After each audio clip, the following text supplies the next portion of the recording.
Joe Biden campaigned on reproductive rights in Florida, where a state ban on abortion beyond 6 weeks becomes law next week. It's criminalizing reproductive health care before women even know whether they're pregnant. I mean, this is bizarre.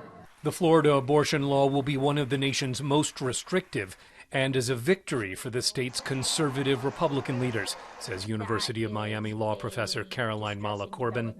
For those of people whose religion teaches that life begins at conception and therefore pregnancy is the moral equivalent of a human being, this decision is obviously triumph.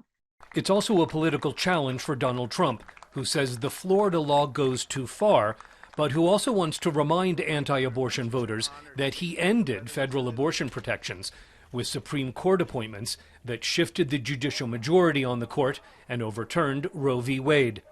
The Biden campaign sees that as a political opportunity. For 50 years, the court ruled that there was a fundamental constitutional right to privacy. But 2 years ago, that was taken away. Let's be real clear. There's one person responsible for this nightmare, and he's acknowledged and he brags about it, Donald Trump. Trump does brag about it, and did so again in a video on his social media site this month. This 50-year battle over Roe v. Wade took it out of the federal hands and brought it into the hearts, minds, and vote of the people in each state. It was really something.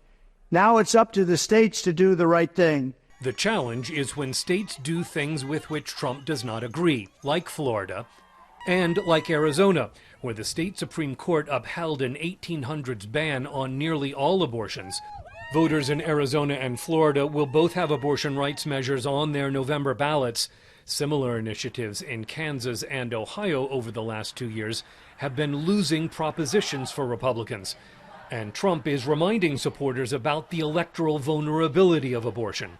Like Ronald Reagan, I am strongly in favor of exceptions for rape, incest, and life of the mother.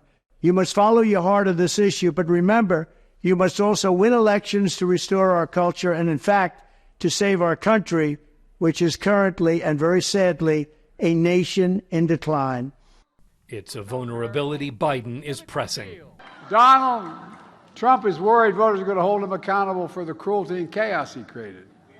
Folks, the bad news for Trump is we are going to hold him accountable. We are. He should be held accountable.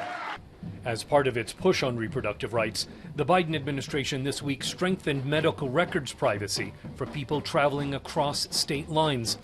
It's aimed at protecting women who live in states where abortion is illegal from being prosecuted in that state for having an abortion elsewhere. Scott Stearns, VOA News.